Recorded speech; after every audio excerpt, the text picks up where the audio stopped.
15 different agencies knew in 2018 that the Wuhan Institute was trying to create a coronavirus like COVID-19. Allegedly. Because YouTube's sensitive and because they follow WHO's guidelines, not actual health professionals. Right, so Rand Paul, one of our U.S. senators, a pretty good one too, a little while ago stated that he was going to further his investigations into the origins of COVID-19 by looking at Fauci's secret off-the-books visits to the CIA, which ironically enough happened in 2018, just before, all the COVID lockdowns and everything else. He was apparently pretty friendly with the CIA too, and made frequent trips to go and see them. I wonder why Fauci was visiting them so much too. It just makes you a little bit curious, doesn't it?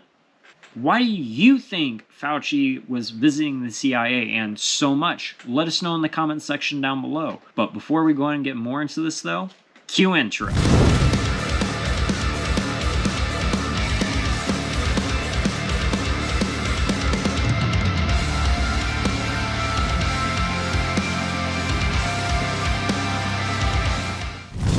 Here that Rand Paul says he'll investigate Dr. Anthony Fauci's secret trips to the CIA before COVID-19. Top Republicans who prove off-the-books visits to spy agency that questioned the lab leak theory. Senator Rand Paul says he will continue his probe into the origins of COVID-19 by investigating Dr. Anthony Fauci's secret off-the-books trips to the CIA. Paul disclosed that Fauci, the former director of the National Institute of Allergy and Infectious Diseases, NIAID, was friendly with the CIA, which is notably one of the few federal agencies that still has not clearly established COVID-19 origins. Shocker there. We know that Mayorkas is a really corrupt motherfucker. You feel me? Oh, he's just such a swell guy. Cares so much about us. Totally. Not at all corrupt piece of shit. No, not one bit. Not at all a bad liar, too. No. But we have another whistleblower from the CIA that says that the scientific committee that was commissioned to look into the origins of the virus actually voted 6-1 that it came from the lab and that they were overruled by superiors at the CIA. The agency's reversal and its secretive meetings with Fauci are suspicious, Paul said. You don't say. Yeah, hard to imagine that they'd be overruled by the superiors and stuff like that. It's not like that's generally how it goes in our corrupt world or anything. Freedom can totally flourish right now very, very well without scrutiny from higher-ups, to sit there and just censor the truth entirely. The CIA doesn't censor the truth at all. No, not at all.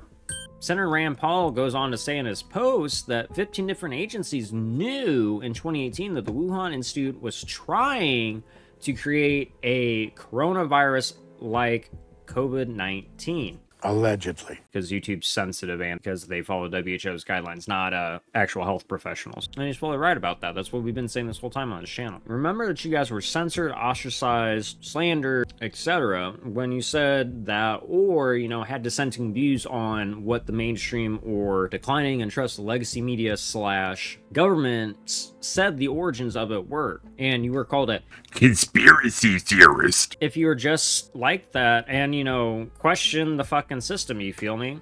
That's what they do 95% of the time. So it's not surprising some of us, Dr. Anthony Fauci's National Institute of Allergy and Infectious Diseases, NIAID, was not only briefed on the desire to create this virus, NIAID was actually listed as a participant in the initial diffuse pitch.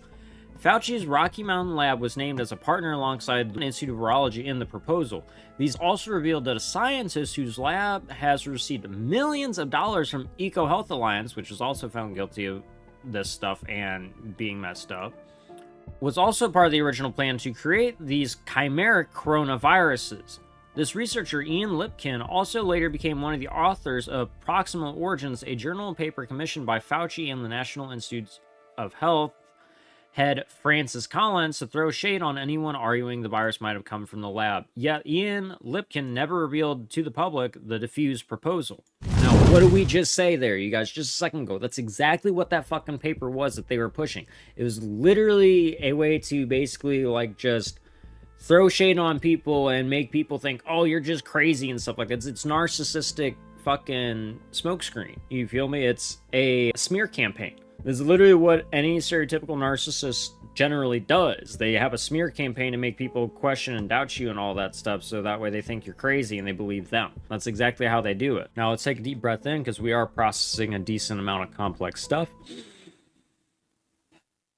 So why should we trust the establishment when these things can be proven, the origins of it, like Rand Paul has been saying, plus me and many other independent journalists, news media centers, and just thinkers, etc.? How can we trust them when stuff like this keeps coming out? And it's been doing that for the past 2-3 plus years, all while the mainstream media is not covering it, and that's why they're declining in trust. Millions of people died from COVID-19. We now know that over 15 government agencies, as well as the investigators Peter Daszak, Ralph Baric, Ian Lipkin, and scientists at NIAID's Rocky Mountain Lab, all knew of the Wuhan Institute of Virology's desire to create a coronavirus with a furin cleavage site, a virus pre-adapted for human transmission, aka meaning it's genetically modified and gain-of-function research. Likely hundreds of people in the government knew of this proposal to create a COVID-19-like virus, and virtually every one of these people chose to keep quiet, to obscure, and ultimately to conceal information that might have saved lives by letting the world know this was no sleepy animal virus with poor transmission. That's basically saying, in a middleman's perspective, regardless, even if it was an accident, you guys should come out and say it, because that is serious consequences. It only makes things worse whenever that shit happens. The fact, 15 government agencies knew about this stuff already and did not say anything to the public about it, which you'd think they would at least, right?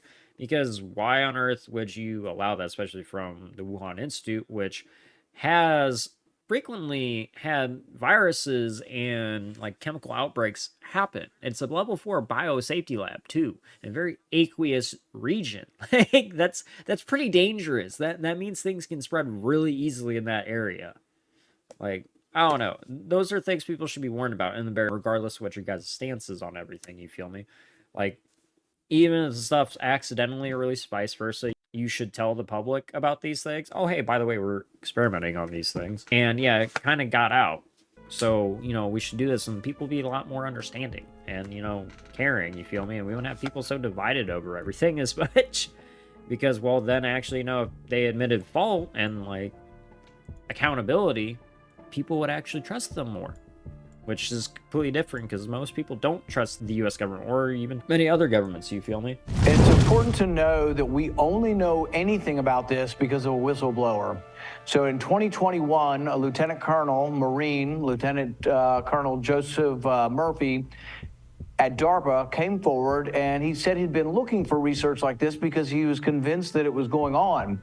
He went to a folder, a computer folder, and he looked for this, and it wasn't there. Then he saw another exchange between myself and Fauci, and he saw the tension heating up, and he went back to the folder and looked, and all of a sudden, the document was there. And the document indicated that Wuhan Lab was working with UNC, Ralph Baric, and with Peter Daszak at EcoHealth, and their proposal was to take a coronavirus, which is not very infectious in humans usually, and make it more infectious in humans by putting a special cleavage site called the furin cleavage site in. Well, DARPA passed on this. DARPA said, well, damn.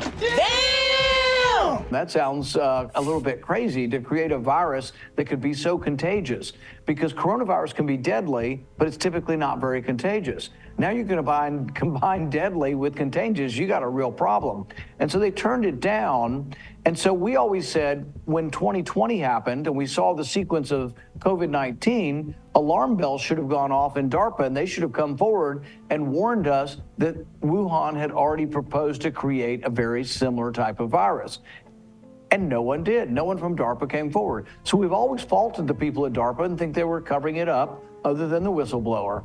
But now we know the presentation for this research was given to 15 agencies, including the NIH and the NIAID, which is Fauci's division of NIH. And worse than that, not only were they briefed, the original diffuse proposal, we now know, included work to be done at the Rocky Mountain Lab in Colorado that's owned by Fauci's division of the NIH. So DARPA is basically like, oh, the Wuhan Institute is trying to make a deadly virus even more transmissible. There's nothing really to worry about there at all. No, not one bit. We don't need to warn the general public about it or anything. No, it's okay. There's nothing we need to do there. And a few million people can just die. It's just fine.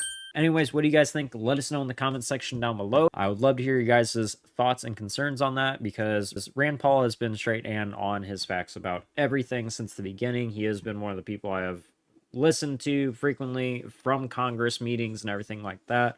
And he's just straight to the point, grilling the shit out of Fauci. It's really funny. As usual, though, my dudes, if you guys did enjoy the content here, please, give us a like and share this out to people so that way they know it's okay to question these systems we live in and that it's completely rational to do so and that they're not alone. But with that being said, if you guys did make it to this point in the video, go and leave the word secret in the comment section down below to let me know that you made it to the end and that you guys are part of the 1,000,000% tribe. Also, if you guys would like a more interactive experience with us, come join us live every Wednesday and Friday from 8:30 to 10:30 p.m. Central Time over on our live streams here on YouTube or over on Twitch, Facebook, and the place of free speech, Rumble. Play games such as Pokemon Unite, Fortnite, etc., whatever really floats the mood. We also talk about conspiracy facts as well too, just like we do on here, and expose the system and just, make dark humor jokes and just vibe out and have a good time. But with that being said though, my dudes, until next time, please don't forget to live long and prosper, take care and peace, keep it 1,000,000% real, and as always, fuck the system. I'll see you guys on the flip side, Z Tribe. You. People of this country and we're under attack. They banning us, they cancel us for speaking the facts. If you man enough, come stand with us, take USA back. And every time we pull up, all you're gonna see is a